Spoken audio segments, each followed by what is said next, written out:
Hey, it's Spence, the evil genius.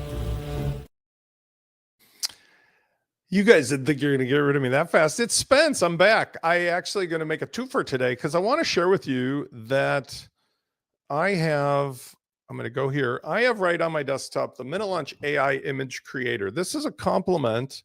I'm going to zoom it in a bit for you. This is a complement for those of you who are interested in the Fluent MCP. This is one of the tools that's included in the full Minute Launch. I want to show it to you because I think it's really important. When I do my videos, like today's live video, I create them with a combination of the Minute Launch image library, WordPress's media library, and then Canva. And so what I do is I've got the tool installed here where under the media library, I just say create an AI image. And my tool here inside of Minute Launch allows me through the built-in connectivity to, in this case, it's Google Gemini Flash 2.5 to make whatever I want for the image. But I'm going to start with a reference image from the media library. And here what I do almost every time is I've got a cool picture of myself.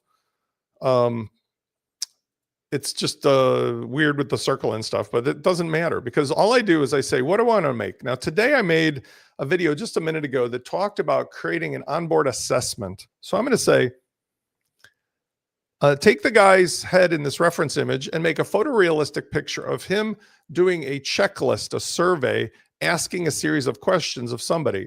Make it look like he's at an office sitting at a desk and he's writing it on a piece of paper in the old-fashioned way with a pencil and paper. And the people are sitting across the desk from him looking a little bewildered in a funny way. Now, you tell it whatever you want. You can even use the improved prompt with AI if you want, which gives you suggestions how to make it even better. But in this case, I know this is a pretty good prompt because I've been making these kinds of videos and images for some time. So what I could do is also change the aspect ratio because I'm going to use this as a composite. I just go with the square image. Notice these nice prompts that I could choose from. I'm going to stick with the one that I started with. I'm going to stick with a square image because that works well in my composite. And then I just say generate image. Now I can also say if I want to be careful, like if I have multiple people, I could say, be sure to absolutely keep the face of the gentleman in the reference image when you make your new image. Just tell it that don't invent something else. That's all. Okay.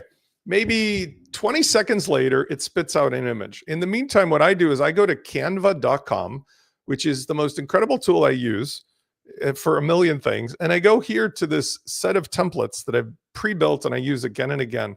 Notice I have three types. I have the weekly roundup. Then I have this one that's the like for tool reviews. Then I have this one, which is a lot of fun stuff. Then it's me and Fernando. And then I've got one for my Friday office hours, which is blue. It's fun looking back, by the way, at all the images I've created because there's tons of them. Here's my blue one that I use for the Friday office hours. The reason I do this is, as you'll see, watch, I just take this one and with Canva, I can manually do this in 2 seconds. I clone the last one and then I just give it a new title. So this could be how I make YouTube thumbnails with AI and Canva. Or in this case, Minute Launch. Now notice this image here is just the square.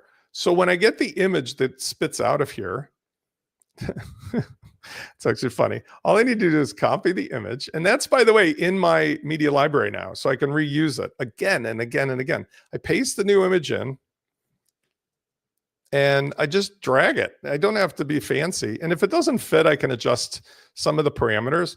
But I just put it in and then I'll put it in the back. I use layer, send to back.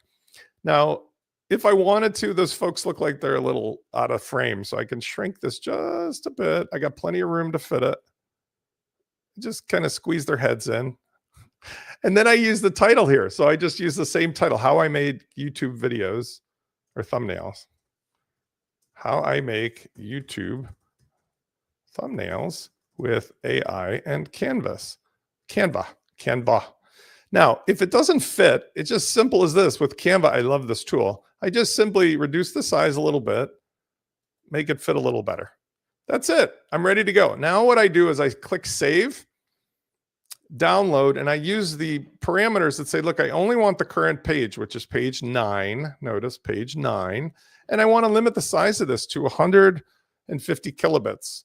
And that way I know that it's just not going to be so big, but it's the proper size of 1280 by 720, which works perfect for my YouTube stuff.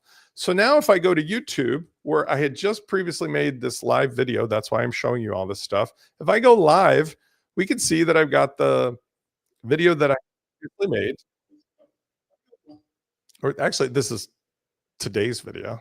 I can edit the video. This is me while I'm doing it. Kind of scary, actually. I'm making the thumbnail while I am making the video. Upload the thumbnail because it's already optimized. See, 148 kilobits. And I save and I'm done. And that's all there is to that. And what's really neat about this is Canva actually has the capability to fill that template automatically. But I actually like the control of going in there and seeing it. And you can see now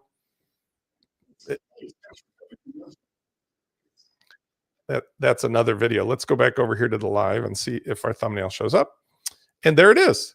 And it's as simple as that. So this is one of the tools that's built into Minute Launch. It's an upgrade from the Fluent MCP, but it's an amazing upgrade. And if you have Fluent MCP, this would be probably one of the tools that would be very awesome as well. But Fluent MCP is going to get you where you got to go for 99% of the job. And these kinds of things are where you go next up. I'll see you guys on the next video.